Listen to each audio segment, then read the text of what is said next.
Saudara-saudari yang terkasih, kita jumpa lagi dalam Pelita Hati hari ini, Selasa 19 Juli 2022, hari biasa dalam Pekan Biasa yang ke-16.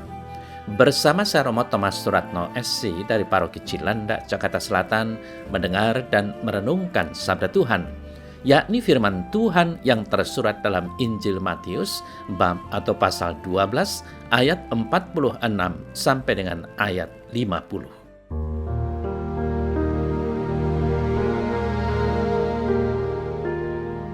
Sekali peristiwa ketika Yesus sedang berbicara dengan orang banyak itu, ibunya dan saudara-saudaranya berdiri di luar dan berusaha menemui dia. Maka seorang berkata kepadanya, "Lihatlah, ibumu dan saudara-saudaramu ada di luar dan berusaha menemui engkau." Tetapi jawab Yesus kepada orang yang menyampaikan berita itu kepadanya, "Siapa ibuku dan siapa saudara-saudaraku?" Lalu katanya sambil menunjuk ke arah murid-muridnya, "Ini ibuku dan saudara-saudaraku. Sebab siapapun yang melakukan kehendak Bapa-Ku di sorga, dialah saudaraku laki-laki, dialah saudaraku perempuan, dialah ibuku."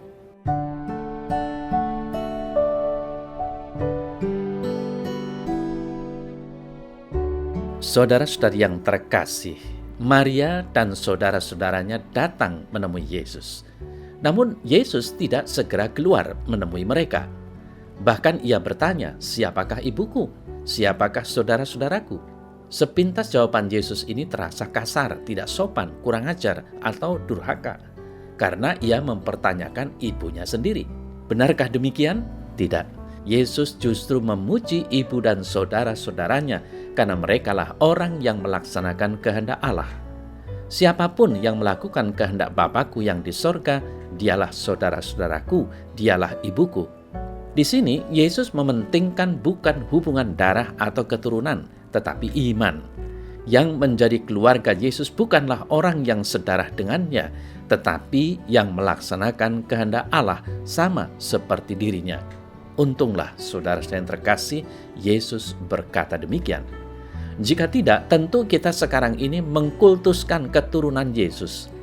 Kita mencari-cari daftar silsilah keturunannya. Bisa jadi pengidolaan manusia yang mengarah pada penyembahan berhala. Karena itu, pengkultusan manusia tertentu harus kita hilangkan.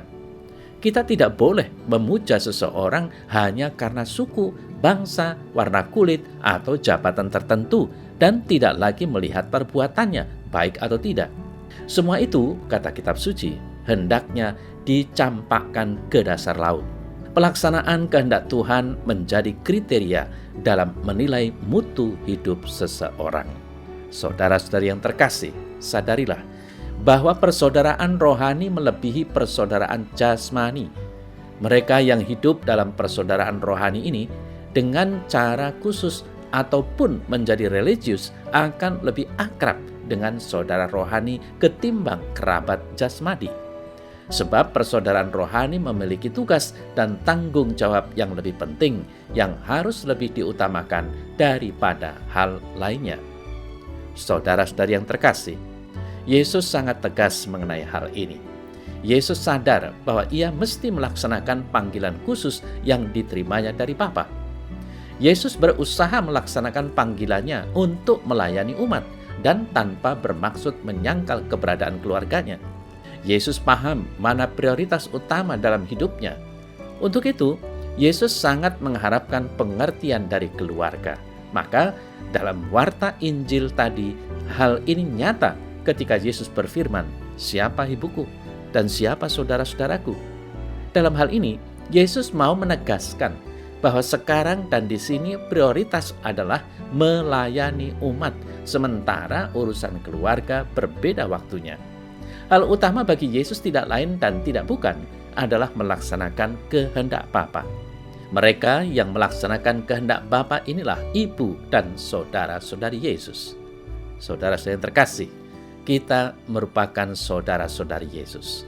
Kita akan menjadi prioritas baginya apabila kita mau dan selalu melaksanakan kehendak Allah Bapa sebagaimana dihidupinya.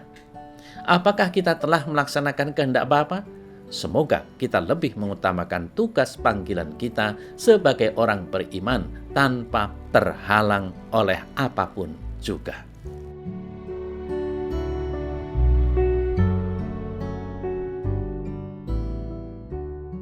Dalam nama Bapa dan Putra dan Roh Kudus. Amin. Ya Tuhan Yesus, semoga aku tetap senantiasa mencari, menemukan, serta melaksanakan kehendak Allah, sehingga aku pantas menjadi saudaramu dan hidupku menjadi lebih baik dan semakin bermutu. Amin.